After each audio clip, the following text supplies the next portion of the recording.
alcohol, other drugs, gambling, sex addiction, so many things, that people turn to escape the pain because they're afraid of sitting in the feelings. And often it's trauma when somebody does go and seek help, or it's a matter of also dealing holistically with what is underneath that leads that person to continue to want to escape in whatever it is. What does it really mean to find hope in the darkest moments? How do we rebuild when shame, addiction and trauma have shaped our story? In this week's powerful conversation, I'm joined by someone who's a trauma and addictions recovery counsellor, mental health first aid instructor, and the founder of Stories of Hope, the passionate and purposeful Kerrie Atherton. Kerrie challenges the myths around addiction, redefines what success really looks like, and reminds us that healing begins with authenticity, community, and the courage to ask for help. I often say this, but there's nobody greater to bring hope to somebody that's still on the journey than the person that's come out of the other side.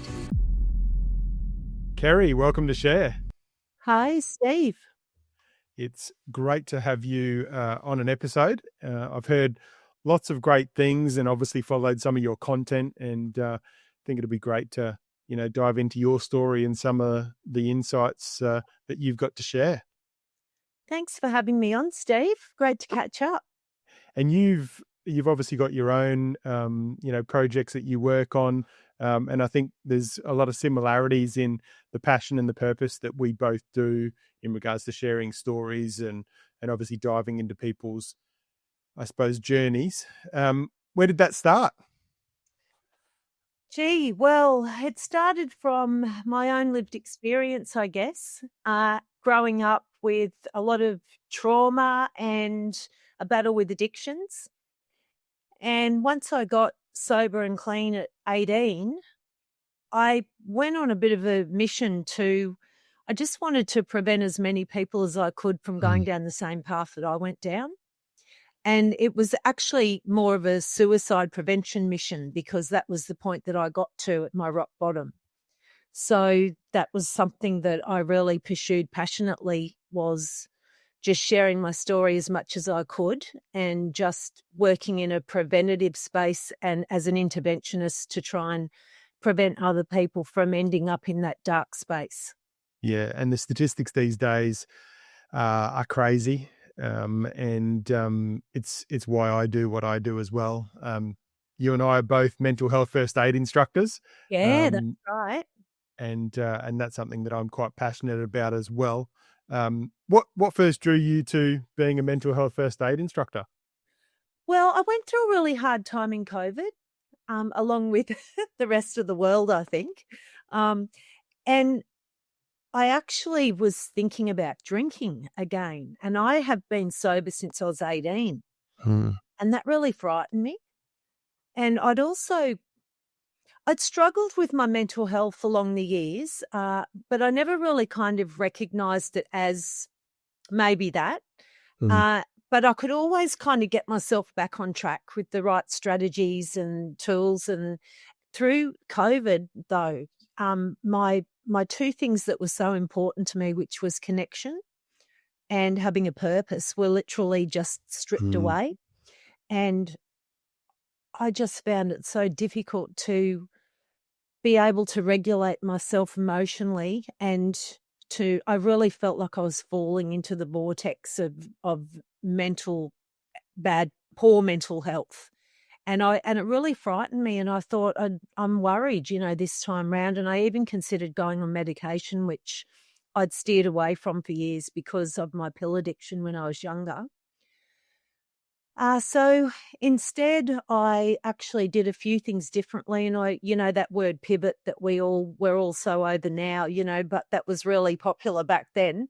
And I thought, I need to just do something different. I need to do something that's self-care for myself. So I actually attended a mental health first aid training to become a mental health first aider. And I just loved it so much. And I just thought that it sat so well with the work that I was doing that I would go and become an actual trainer. So that's when it all happened, the training. Yeah. Similar story to me. I a couple of years ago was kind of looking for a bit of passion and purpose, started the podcast, and I also did the mental health first aid course. And before lunchtime on the first day, I was searching, how do I become an instructor? Because the content, I think, was so important, because we're told to ask each other, are you okay? Yeah, But I think mental health first aid actually provides the tools and the confidence for people to actually respond when someone says, I'm not okay. that's it.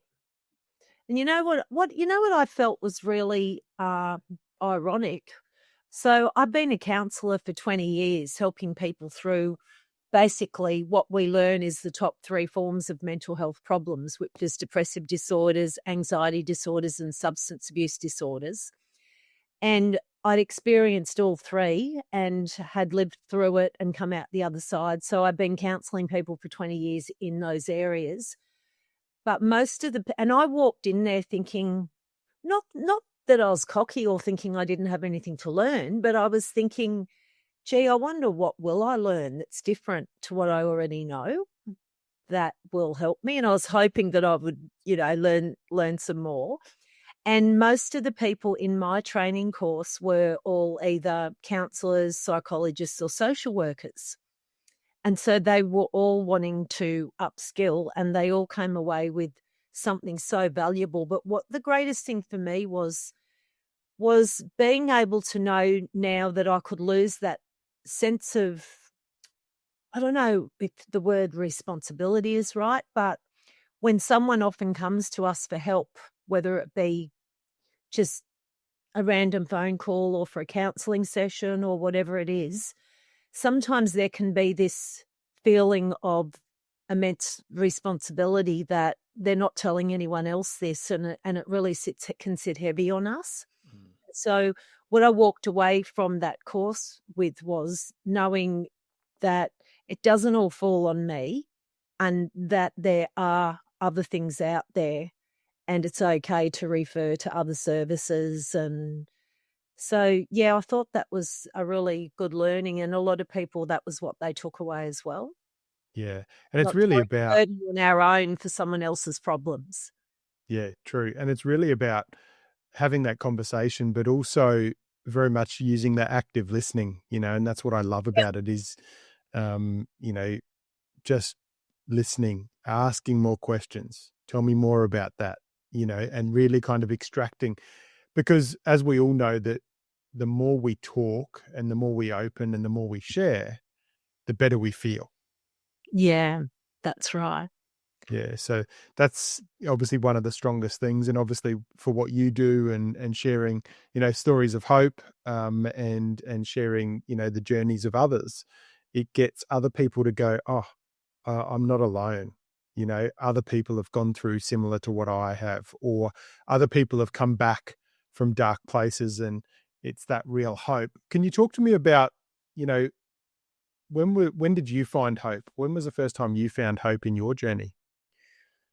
Gee, I think the first time I found hope was when I made that decision to, well, I got that second chance after I planned to end my life. And I went into the 12-step rooms, and hearing the people share their stories there was like tangible hope that I could take away with me every time I walked into a meeting. There was just living, breathing examples of miracles there, night after night. And they encourage us when we first go to AA to do like 40 meetings in 40 days. So nearly every night I was sitting in AA meetings and I was hearing these amazing stories. Mm, And, I often say this, but there's nobody greater to bring hope to somebody that's still on the journey than the person that's come out of the other side. mm, yeah, yeah, And and so, because obviously when you go through, you've gone through stuff, I've gone through stuff, and I share with people, as I'm sure you do as well, is that when you go through stuff, there's strength that comes through that journey. There's strength, there's reflections, there's insights that, you pick up on, and you kind of have more knowledge, but probably a better understanding of who you are and what makes you tick, and also what helped you to get through that process. absolutely. What were some of the things that helped you, Kerrie, when you were going through those tough times?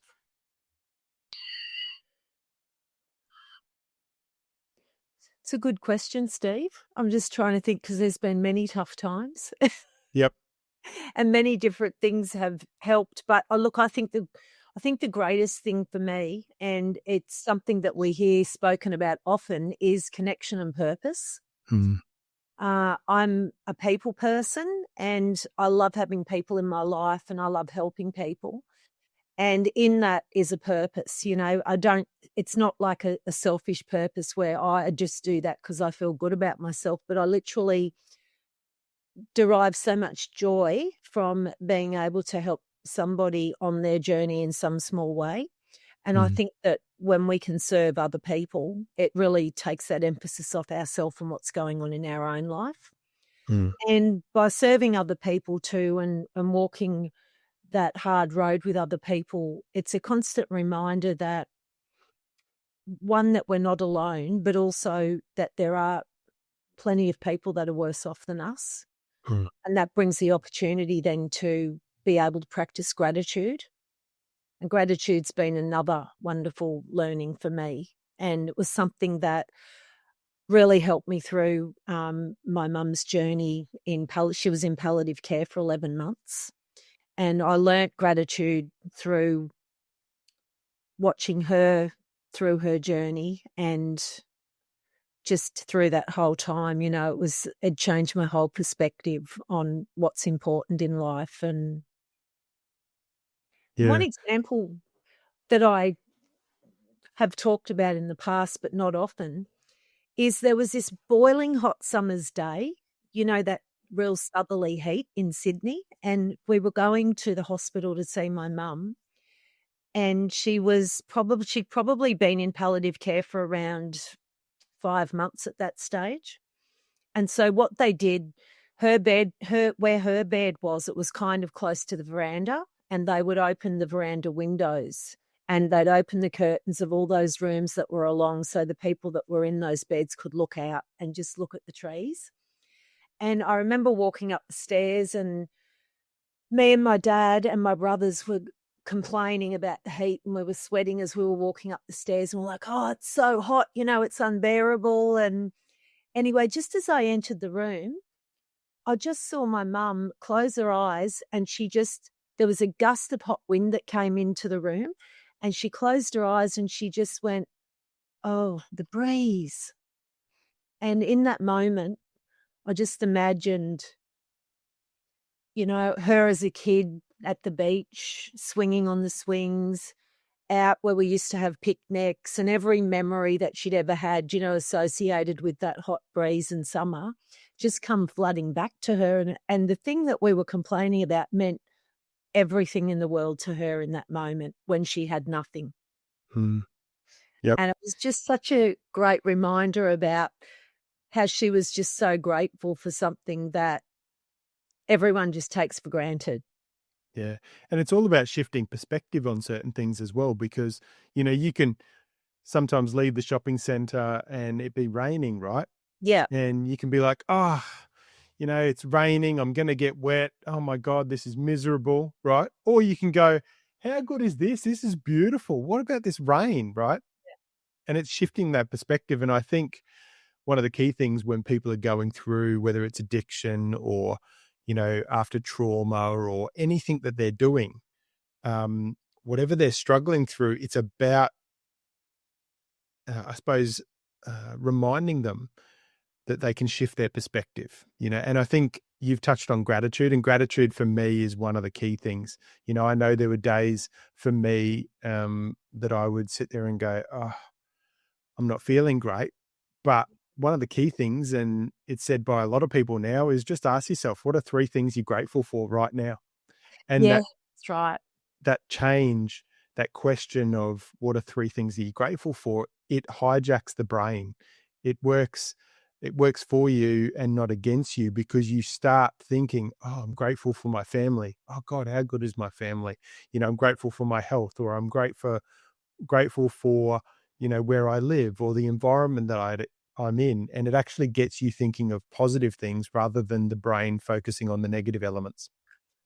Yeah, absolutely. And with 80% of our thoughts being negative and 95% being repetitive, it's a conscious effort, isn't it, to actually go, no, I'm actually going to focus on something good here.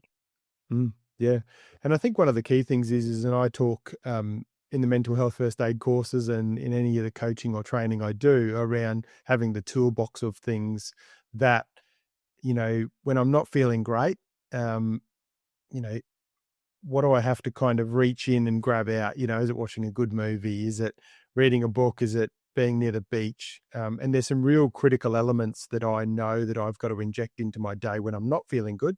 And once I do, it increases my mood. It improves how I'm feeling.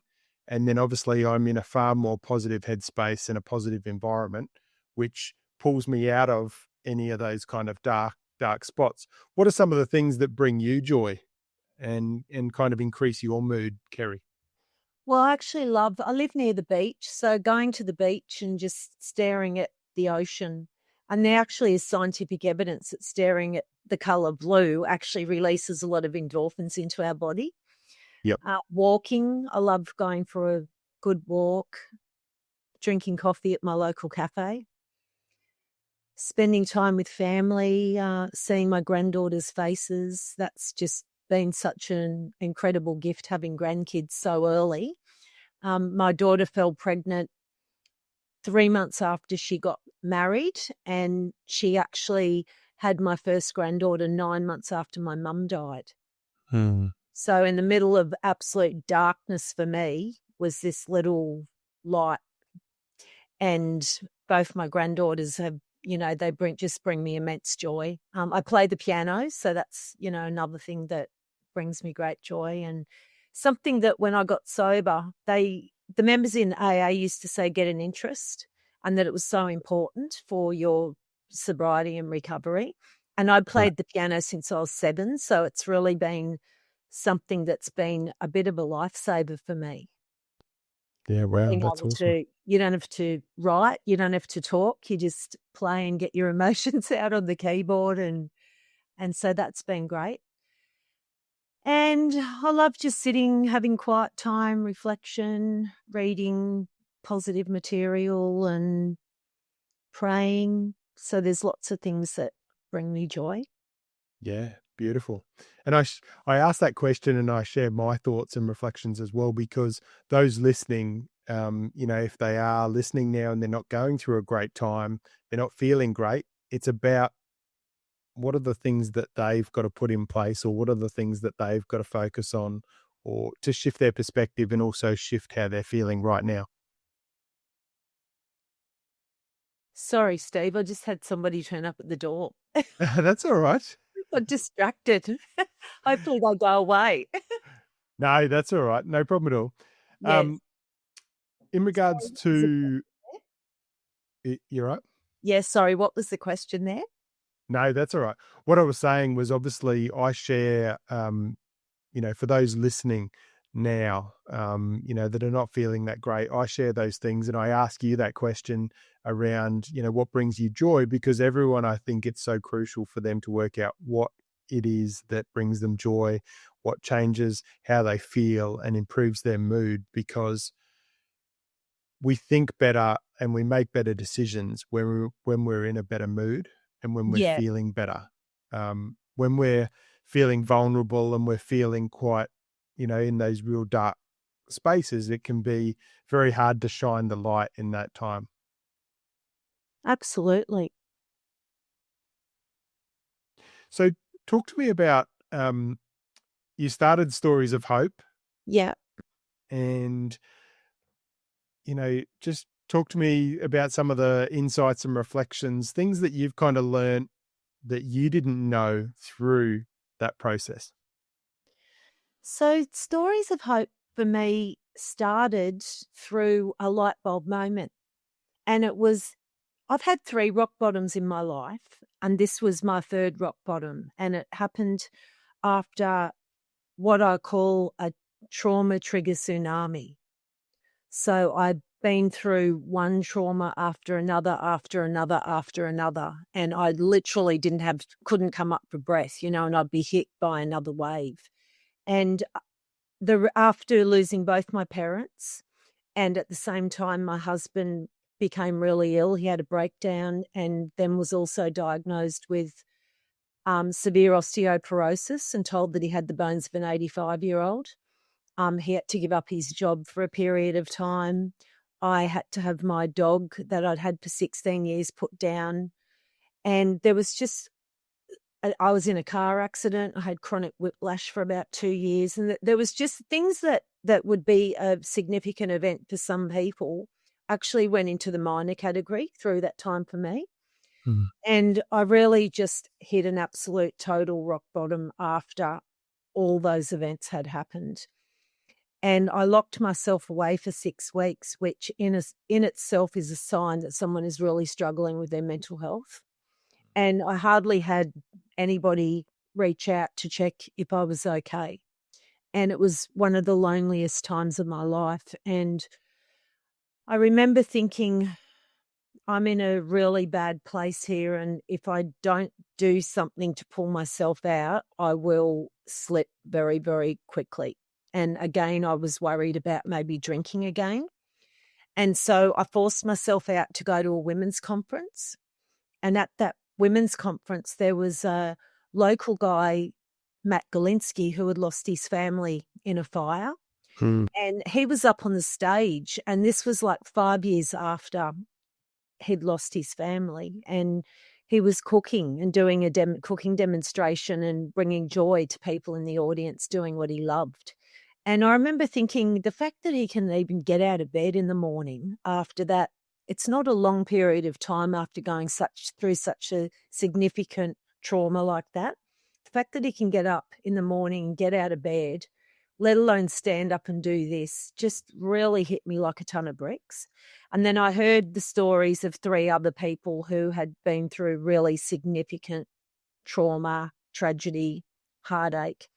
And I cried through the whole thing. And I had a light bulb moment in that moment because I'd been searching for somebody that understood the level of vicarious trauma that I'd been going through, and I couldn't actually find that person.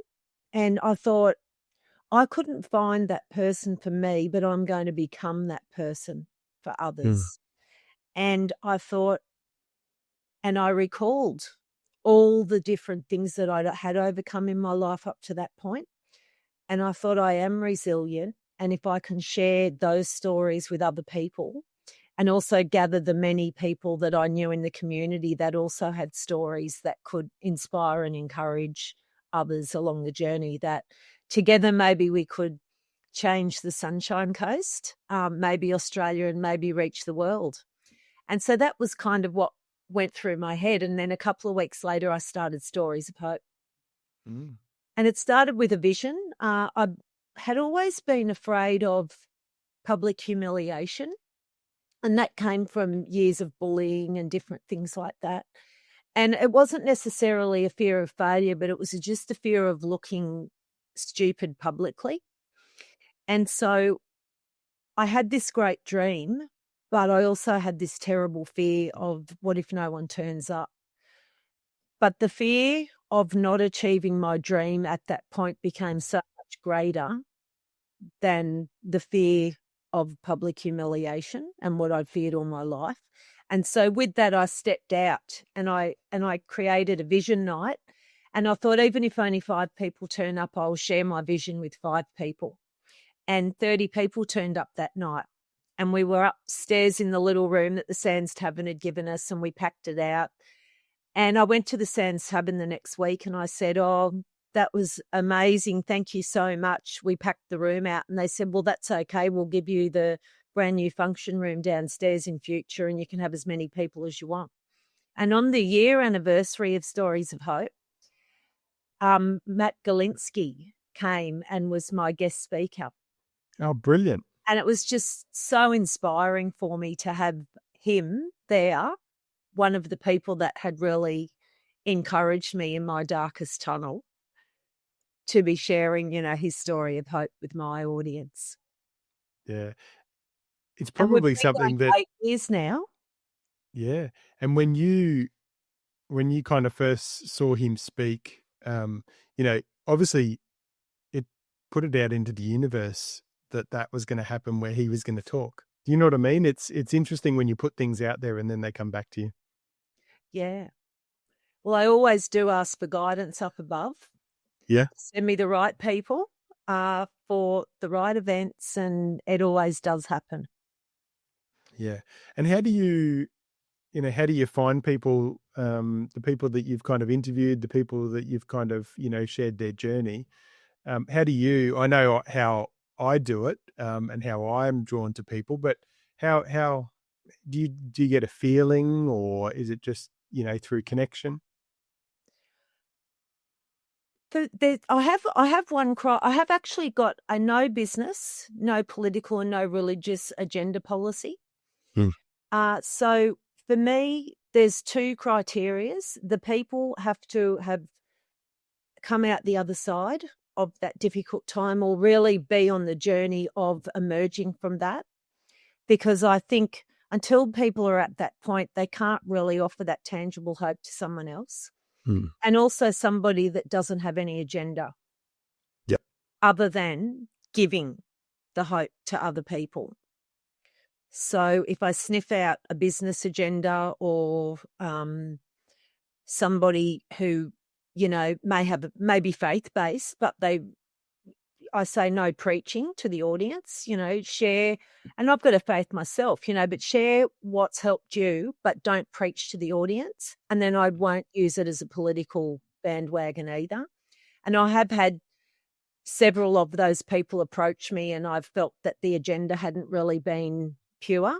And so I know my audience now, and they sniff out an agenda as well. So that's really who I'm seeking, is people that just genuinely want to use their pain to help bring other people hope, empowerment, and be a gateway for healing.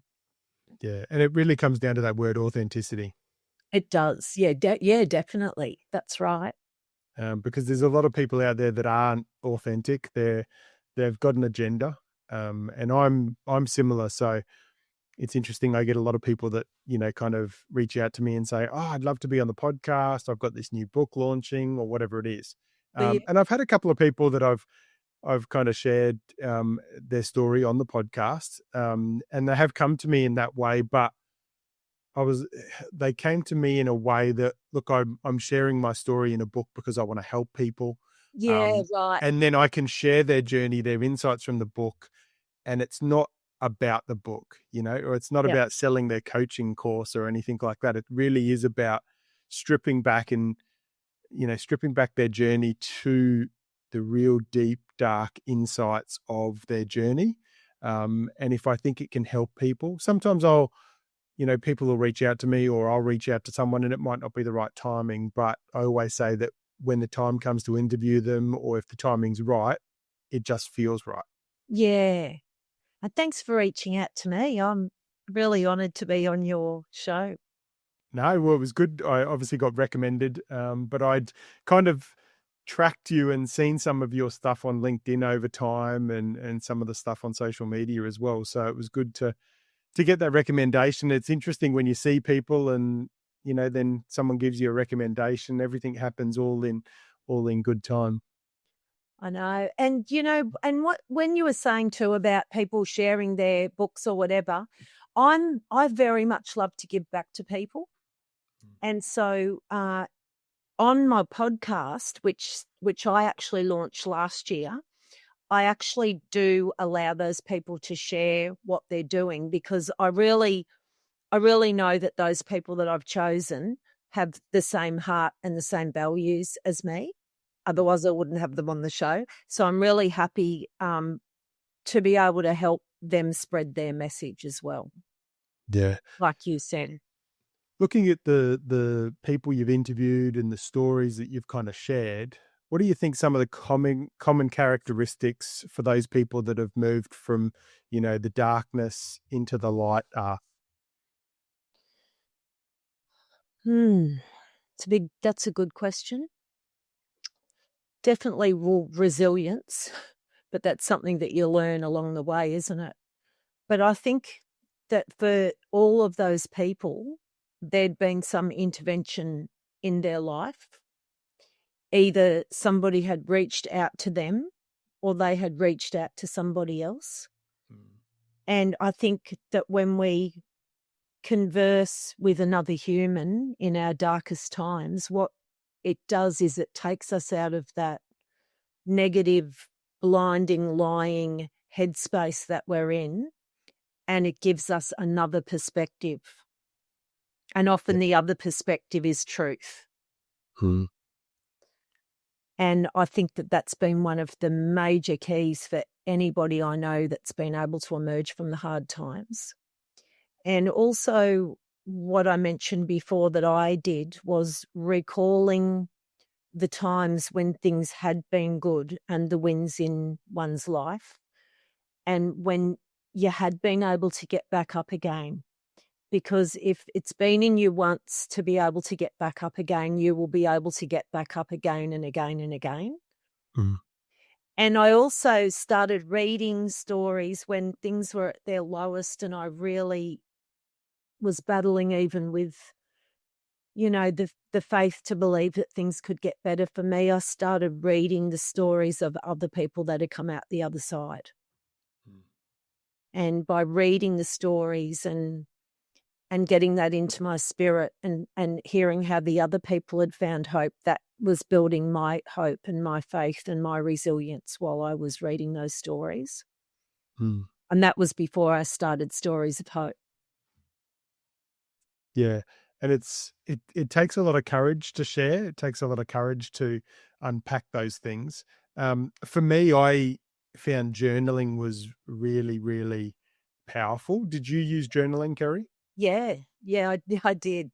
But what I used to do, Steve, I'd forgotten about this. I used to have like crying time, and it was when I was I'd lock myself in my room and I would have I'd have a journal there, and then I'd also have like some, uplifting spiritual type books, and I would go in, lock my door, and I'd say some prayers, I'd cry, I'd journal, and that was my time when I'd really let myself go, because I had to be okay for the other areas of my life. Mm. And if I didn't allow myself that time, then I wouldn't have been able to function properly, or it would have spilt out at inappropriate times, in inappropriate places, and in ways that I didn't want it to. And so I think that that's one of the most important things, is allowing yourself time to actually do that grieving, Mm. but not staying in that place. So I knew that when I shut that door, this was my safe place where I could cry and scream or do whatever I want to do. And I'd only give myself about half an hour, and I did it most days. And then and I'd say that's enough now. It was almost like I could envisage myself then filing that away into a drawer, Mm-hmm. and then opening the door and then going out and then getting on with the day. And yeah, so that was pivotal for my healing. Yeah. And I found with journaling and getting it down on paper is the mind is an amazing thing and a funny thing, because sometimes when you're journaling certain things, and I know at times when I was journaling, I would write something and I'd go, that's not right. My brain had put it down. I'd written it down and it'd be like, that is a silly thought. Why am I thinking that? Right. And it would actually get stuff out on paper. It would allow me to digest. It would allow me to reflect, and it would allow me to kind of distinguish what real thoughts were from thoughts that just at some point were kind of almost like insanity. And I would be able to kind of distinguish as well what was true and what was false. Yeah. And through that, then you work out, well, hang on, my brain is trying to at times think of the negatives, but actually I can control it. I can control the input, what I put into my head, how I think, how I control those thoughts. And I think one of the key things around mental health first aid, and how we share these stories of hope, how we share the journey, and how we, kind of give people the opportunity to change their perspective, and change their thoughts on things and put things into place that are going to improve their life or improve their mindset, is that by sharing those, it's not that like all of us go through mental health struggles. You and I will, even though we're mental health first aid instructors, and we've got a lot of tools, we're still going to go through challenges in life. You're never going to be an expert and be able to just not have a mental health challenge in life. Yeah. But I think the key thing is that when you have a toolbox of things that help, you can recover quicker, you can rebound. So obviously, as we talk about, early intervention, and kind of early diagnosis from a mental health perspective, is when you get help earlier, then you're not sitting in that, darkness for as long. Because when you're sitting somewhere where it doesn't feel very good, a lot of people can sit there, and people maybe listening to this might be sitting there going, I just think it's life, how I'm feeling, my depression, my anxiety, I'm my coping mechanism is alcohol or drugs. They're sitting there going, this is just life. This is just the rest of my life. And I suppose one of the key points that both of us want to make is that it doesn't have to be life, that there is help out there, That's it. that you're not alone. And, there are countless stories now. And the best thing about, mental health being so much more shared and talked about now is that there's so many more stories of people that hit rock bottom and have bounced and, are now helping people. So that kind of hope and that, I suppose,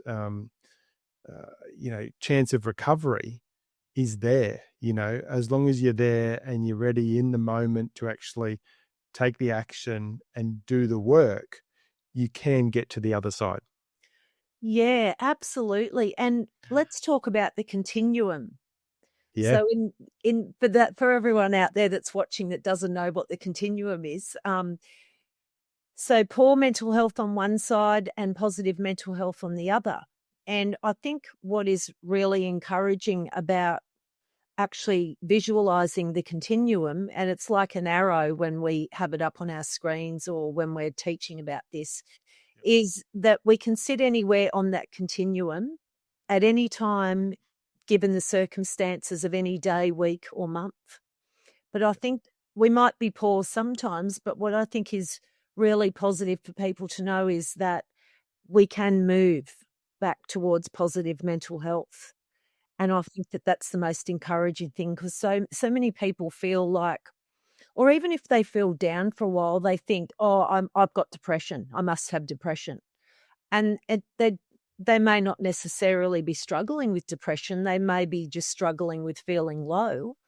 But so many people get labelled as well. And then that sometimes can bring a bit of hopelessness. Sometimes it brings relief because they think, well, now I know what's wrong.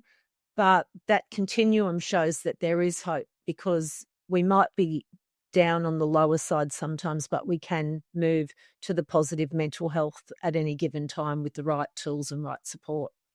Yeah. And you Now, talked about turning to addictions before and substances, and you know that that's a topic that I'm very passionate about. yeah.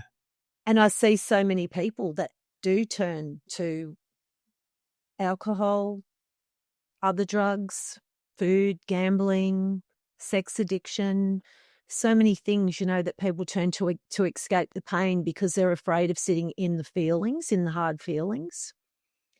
And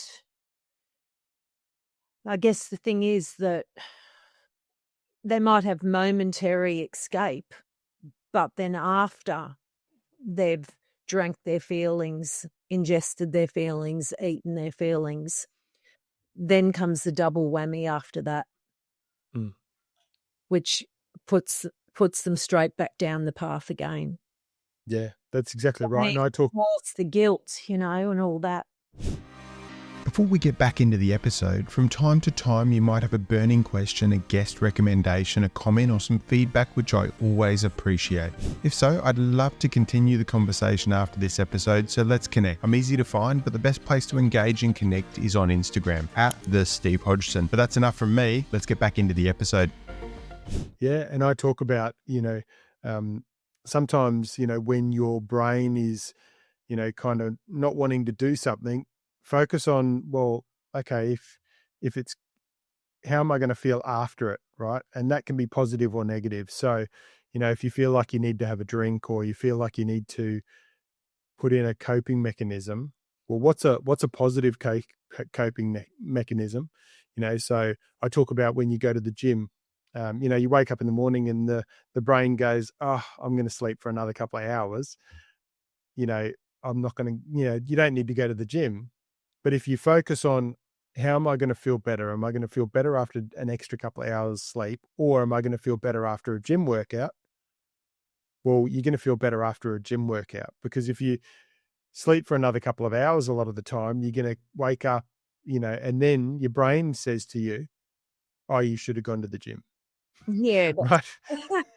And it's this, it's this cycle, and it's similar as well from a drug addiction or any kind of addiction perspective is, when you start to reflect, and this is where journaling comes in, when you start to reflect on your journey and what you're putting in place, and you go, okay, well, when I drink, the next day I don't feel great.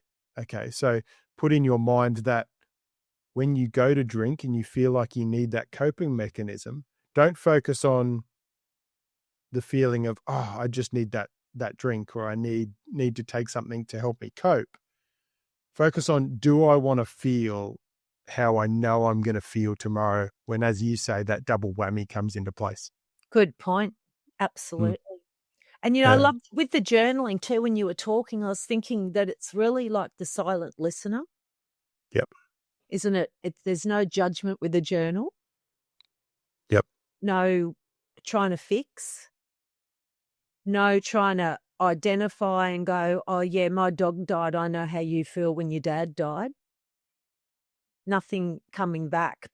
And then you do read, like you said, you read back. And it's also good too, because then when you've had a good day or a good moment, you look back on that too and you think, wow. And the things that we worry about, with the studies showing that 97% of things that we worry about are unfounded or based on not fact. I've lived a lot of my life in struggling with fear and dread and worry, and not so much now. Like, I've really been able to combat that in the last, few years, but for many, many years. And when I would write down, even now, if I write down something I'm worried about, often I'll go back a week later and I'll think all those things just kind of sorted themselves out within a day or two, and I was so worried about them. So that's evidence. And I think that's what we need to have, is evidence that things can get better, and that what we always worry about not necessarily will always happen. Yep. Now, you've obviously done 4 decades of sobriety, which is phenomenal. Congratulations. Thank you. And I know through that time, as you said, back in COVID, there's been some tough times as well. Yeah. But when you made that decision, or you got to that point, day one of sobriety where you didn't have a drink, was it like a process where you did, okay, I'm not going to drink today, and then one day turned into 2 days, turned into a week, turned into a month? Like, what was the process that you went through personally? Steve, for me, it was a very, very fast decline with my drinking. I'd been addicted to prescription medication from the age of 10 due to some very traumatic events. I was put under the care of a psychiatrist. And when I picked up my first drink at 15, I could never stop at 1. So I just got plastered every time, and I always set out to just have that couple of drinks. And it was just such a fast downhill slide for me that at 16, my parents, who were also in Alcoholics Anonymous, they said I I think you're an alcoholic. And my dad strongly encouraged me to come along to a couple of meetings with him to have a look. So I did that, but I didn't really identify with much other than the older sober members used to point at me and say, "Oh, I wished I'd found this at your age. If I did, I wouldn't have lost my family. I wouldn't have ended up in a mental asylum. I wouldn't have ended up killing that person. I wouldn't have lost my kids. I wouldn't have lost my business." And those things, really kind of stayed around in the back of my mind, even though I was still young. But I hit such a fast rock bottom, and I actually had an accidental overdose probably about 8 months before I stopped drinking. And I was so close to death that night, I actually was watching my body unconscious on the floor of a nightclub. And I was begging God to let me live. And I said, if you let me live, I will become honest and tell my parents the exact extent of my alcoholism and pill abuse. Mm. And I can't remember a lot about that time. And there's a lot that I still can't remember. But I was so depressed, so depleted, so hopeless. I basically, when I got given the second chance, because I was planning to end my life this day, and I heard a loud voice say, if you don't do it. If you hang on a bit longer, you'll find happiness one day. And I instinctively knew that I could never drink or touch drugs again. And if I did, it would be death. So it was like death or sobriety. Mm. And so I went in there thinking, if I want to see my 21st birthday, that's it. And I think it was total acceptance and surrender at that stage. And you don't see that's with a lot of people that come into the 12-step rooms, it takes a long time for them to get that acceptance and surrender. Yep. They're still looking for the easier, softer way. How can I make drinking or drug use work for me? They're still blaming things outside themselves. They refuse to look at themselves 100% and let the ego disappear and start to get humble and start to get a bit of humility and seek help. So for me, that's what it was like. But it was extremely hard because I was one of the 3 youngest people in the room at the time. There was 2 sisters that were a year and 2 years younger than me. And the thought of doing I was still a teenager. I was 18. The thought of doing my late teens in AA and thinking this is it for the rest of my life was just soul destroying, but it was that or death, and I wanted to live. Even though I had, planned to end my life, it wasn't that I wanted to die. It was that I just didn't know how to live anymore. And all of a sudden now I've got a program that showed me how to live and how to find life in abundance. And I wanted that, and I wanted to hang on to that with both hands. And Yep. so even though the prospect of never drinking again and going, as fun as it got was going to the movies on a Saturday night or an AA meeting, I thought, if that's what I've got to do, that's what I've got to do. And I didn't put myself in situations where I would be tempted. I cut off my old environment. All of these things that whatever they suggested, I did it because I was desperate enough to want change. And I think that's where so many people come undone, is they go back into their old environment and we become like the 5 people we hang out with the most. Yep. So if I want to stay sober, if I want to stay positive, I need to hang out with positive people who aren't active alcoholics. Because nearly everyone I know drinks. So a lot of my friends drink, but they only have a couple. And if I ever do go out and someone has a bit more than that, I'm out of there. Yep. Because I don't want to put myself in temptation's way. Yeah. Environment's such a big factor. Massive. In how we feel. I know people talk about it where they go, okay, I'm a tradie. I go to the pub for a couple of drinks after work each day or whatever it is, right? Well, and if someone's listening to this, if there's environments that you're putting yourself into that you're not really, or they're not positive environments. Well, if you are going to the pub in the afternoon after work for a couple of beers, and then that is affecting obviously different certain things in your life, well, just ask, what could you be doing that puts you in a better environment?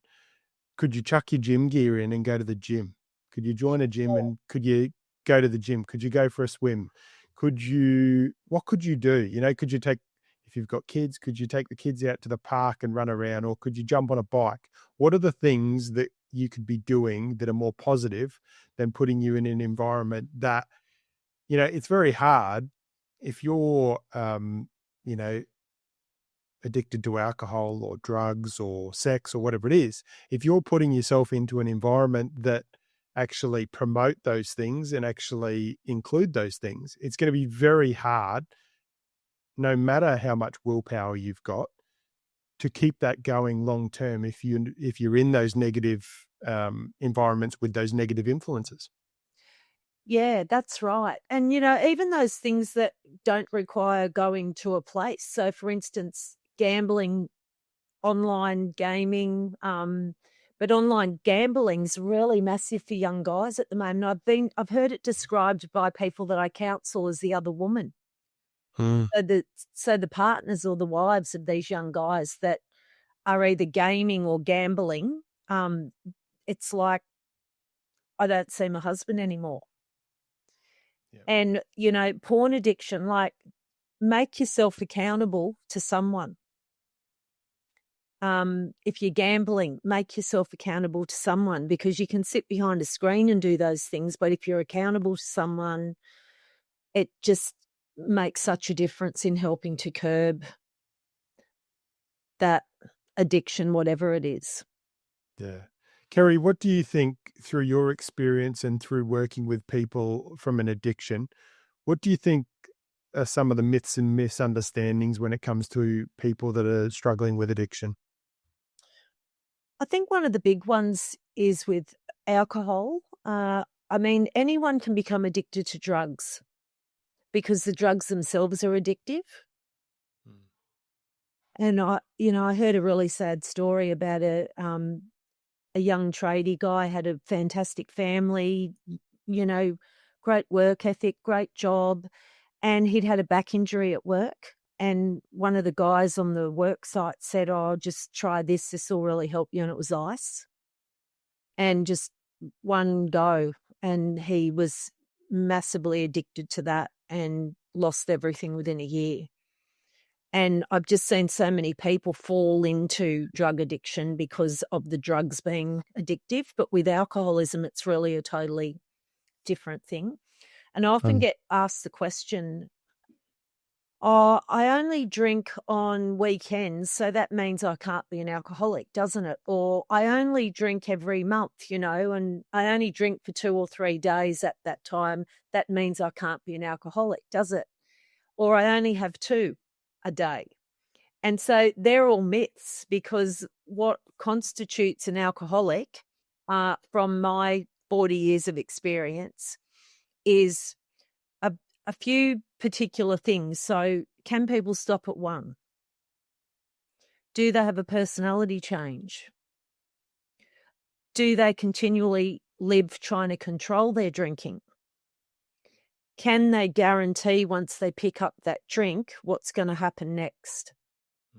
So if the answer to all those questions is no, I can't guarantee. Yes, I do live trying to control my drinking. Yes, I do have a personality change. And yes, I can't stop at one drink. That you definitely could have a problem. But I also talk about the 4 L's. So there's the love life, liver, livelihood, and the law.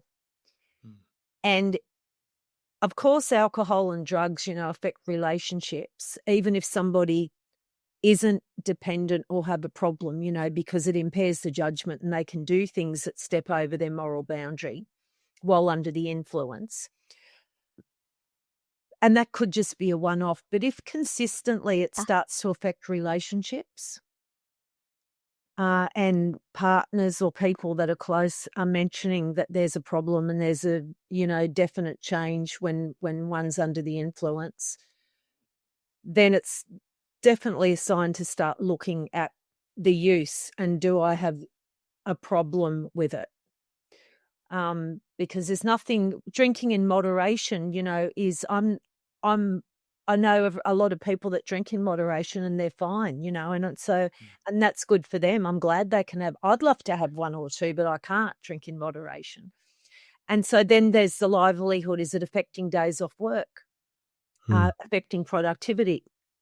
And if the answer to that is yes, well, then definitely there could be a problem. And then liver, any sickness or not feeling well, constant hangovers, liver problems. And then the law, that's usually the clincher that puts people to the rock bottom, not the relationships, not the marriage being on the line. So many people in the 12-step rooms have lost their marriage and they don't realise until after and it's too late. But it's the brush with the law. That is the real wake-up call. The DUI, domestic violence order. So through going through your process, Kerrie, if there's someone listening to this that's struggling, what's your advice to them? I think reach out to somebody who knows the journey. There's a lot of doctors that put people on mental health plans, and they're great if they're encouraging that person to seek help from the right clinician or the right therapist. Mental health plans don't support a lot of counsellors. So it's all about, and the way the system's set up now is to get into a good psychologist, there's at least a 6-month waiting list. And somebody who's trying to dry out or made that decision, I need to stop now, they can't wait 6 months, So there's rehabs, but seek out someone for therapy that understands the addiction journey, if that's what it is, whatever it might be, whatever the addiction is. And get help. You can't do it alone. So many people think that they can do it alone. Go and visit Alcoholics Anonymous or Narcotics Anonymous. Just sit in a meeting. You don't have to speak. Just go along and say you're a visitor and just listen to the stories and see whether you identify with anything. Look for the similarities and not the differences. And what else was I going to say then? So for anyone seeking help with addictions, that was the question, was it? Yeah, I think that's the big thing. And the other thing is to be able to let go of shame. I think shame's something that holds so many people back, especially in this area, from seeking help, and especially business people, CEOs that are struggling with doing cocaine at lunchtimes and drinking, after hours, and they're worried about, well, what if someone finds out that I've got a problem with addiction? What's going to happen to my reputation? Will I lose my job? Will I lose my status in the community? And I've had CEOs come up to me and talk to me about this, and also people that are really high up in different positions in the workforce and they have a child that's a drug addict. And the shame, like you can see the shame attached to that for them. And I think the thing to realise is that when you're struggling with addiction, it's actually a sickness. It's not a weakness. And people struggling with addictions are not bad people, they're sick people. And often it's trauma of some kind that has actually been the underpinning of that journey. So when somebody does go and seek help for that, it's a matter of also dealing holistically with what is underneath that leads that person to continue to want to escape in whatever it is. Yeah, I think what you just said there as well, those few points there was really important. and great insights for those that are listening that maybe have a partner or a family member or a friend who they know is going through addiction, and not seeing them as a bad person, but seeing them, someone, they've got an illness, you Yeah. know, um, and trying to encourage them to reach out to get help, that recovery is possible, and instilling that hope in them. But the first thing is they've got to get, you've got to encourage them to get that, appropriate professional help so that they can just start the process, and start on that track of recovery. That's it. I have a lot of calls from mums, of young guys that are in their 20s, saying, "Oh, I really think that my son's got a problem with drugs or alcohol, and can you help them?" And I'm like, Mm. do they want help?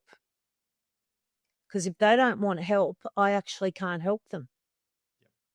And for the loved one of somebody that's struggling with alcohol or drugs, it's like watching them up on a tightrope trying to balance and doing everything that you can to keep them from falling.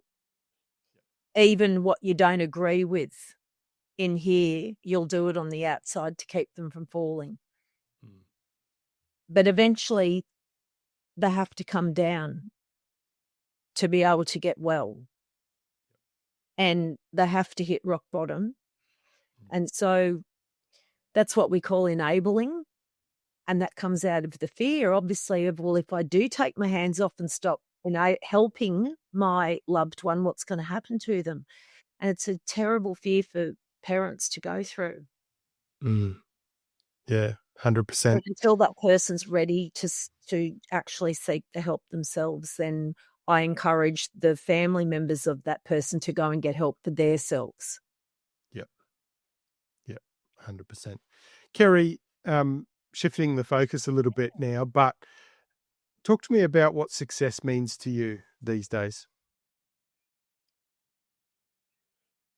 It's an interesting question, that one, because I've actually done a couple of articles on this, and I think success to me means I don't even want to use the word good, but like being a good-hearted person.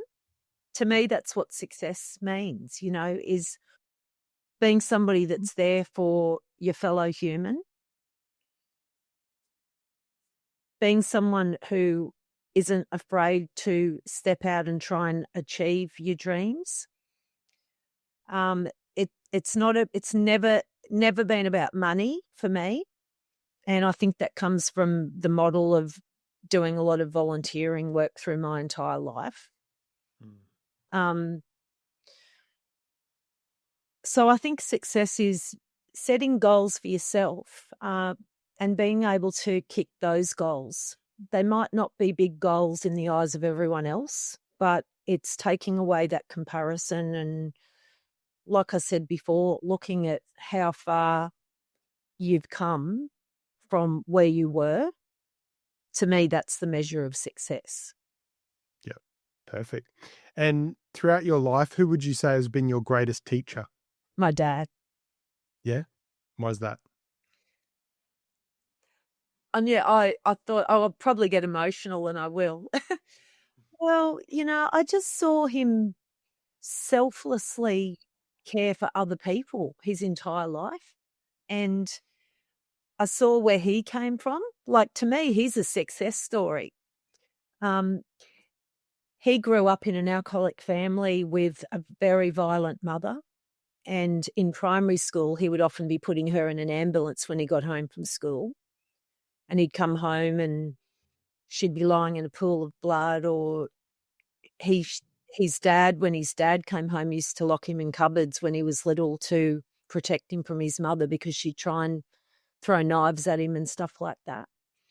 And Mm. there was no family around. His dad was a musician that wrote all the music for the Tivoli, and was the conductor and violinist, and was the orchestra, conducted the orchestra at the Tivoli. So he was never there at night. So my dad really had to bring himself up. And then he lost both his parents to alcoholism. my grandmother when she was around 45, drug and alcohol overdose, and his dad at about 53. And he had no brothers and sisters, and he was all alone. He struggled his whole life with post-traumatic stress and fear. He had twitches, he'd shake, but he just was so determined that he was going to give his own family a different life to the one that he had had, that he just did everything he could, to make that happen. And he worked 2 jobs. He was a musician by night and an Australian manager of a Swedish steel company by day. And at 22, he got sober. So I never saw him drunk, but I always saw him just there, always giving his time, for the person that was suffering. He had boundaries, and put the family first, but he was just such a role model of kindness and being that good human being, being authentic, even, with his flaws and everything, and allowing himself to be vulnerable in order to be able to help other people. And he taught me how to care for people unconditionally, how to show them unconditional love. And that's kind of, the essence of who I am. And if I didn't have that, I wouldn't be able to do the work that I do today. Yeah. Beautiful. Sounds like a great teacher. Yeah. And he's not here anymore, and I miss him every day. But his legacy lives on because of what he's shared. That's right. Exactly. Yeah. You, Steve. Kerrie, for those that, are listening, if you could kind of whisper something to your past self that people could pick up on, if you could whisper to that person that was really struggling, what do you think you'd whisper? I would whisper, hold your head up high, you can do it. And I kind of came to this revelation after I dealt with a really hard trauma that happened to me in my teenage years, which left me feeling less than my entire life up till I was about 50. And when I dealt with that, I really came to realize that despite what anybody does, despite what anybody earns, despite anyone's perception of that person, that at the end of the day, when the lights go out and we're all alone, we're all the same. We're all emotions in skin, and we're all human. And just coming to that realization made me realize that I don't have to be anything for anyone else. I just have to be me and be okay and be happy with being me. And that's enough. Yeah. Absolutely beautiful. Love it. Now, Kerrie, for those that want to connect with your podcast or connect with your books or the things that you do, the coaching that you offer, what's the best way for people to reach out to you, to follow you on your portals? So www.storiesofhope.com.au. And on there, you'll have access to all the episodes of my podcast. Mentioned the books before. There's books, but they're all stories of people that have shared on my podcast and at my live events. And there's details to my live events there, which I still run every second month. And yeah, to reach out and for counselling, coaching or speaking is www.empowerlifesolutions.com.au. Perfect. And we'll put those details in the show reel notes as well on the podcast. But I just want to say thank you. It's been absolutely enjoyable. Obviously, we both share a passion for helping people, for sharing stories, for kind of digging into the journeys of people, but also, really reminding people that they're not alone, that there is hope, that recovery is possible. And, I just, love the conversation because I know that people would have listened to this and got so much out of it. And that, as I always say, if it just helps one person, it's worth it. That's it. It's all about the ones, isn't it? Yep, that's exactly right. So thanks for joining, and I look forward to catching up with you again soon. So much, Steve. Have a great day. See ya. You too. Thanks.